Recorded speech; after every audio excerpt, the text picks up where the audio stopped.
নমস্কার। বিশ্বকবি রবীন্দ্রনাথ ঠাকুরের কবিতা কৃপণ।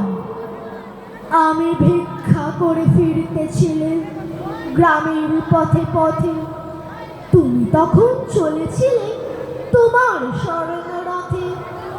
অপূর্ব এক স্বপ্ন সম লাগতেছিল চোখে মম। কি বিচিত্র শোভা তোমার, কি বিচিত্র সাজ। আমি মনে ভাবতেছিলেন এ কোন মহারাজ। আজ শুভক্ষণে রাত পোহালো, ভেবেছিলেন তবে আজ আমারে দাঁড়ে দাঁড়ে ফিরতে নাহি হবে। বাহির হতে নাহি হতে কাহার দেখা পেলেন পথে। চলিতে রাত ধন ধন্য ছড়াবে দুই ধারে। মুঠা মুঠা কুড়িয়ে নেব নেব ভারে ভারে। দেখি সহসা রাত থেমে গেল আমার কাছে এসে।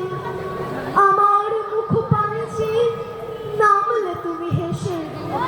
দেখে মুখের প্রসন্নতা জুড়িয়ে গেল সকল ব্যথা।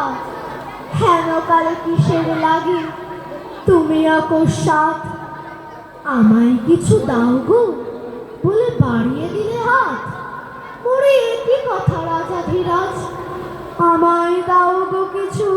শুনে ক্ষণকালের তরে রইল মাথা নিচু। তোমার কি বা অভাব আছে ভিখারি ভিক্ষুকের কাছে।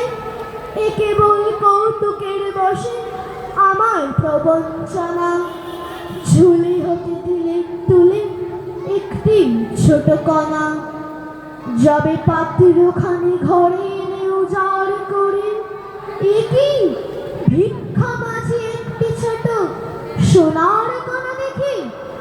দিলেন যারা আজ ভিখারিরে স্বর্ণ হয়ে এলো ফিরে। তখন কাঁদে চোখের জলে দুটি নয়ন ভরে। তোমার কেন দিইনি আমার সকল শূন্য করে। ধন্যবাদ। আমাদের পরবর্তী আবৃত্তি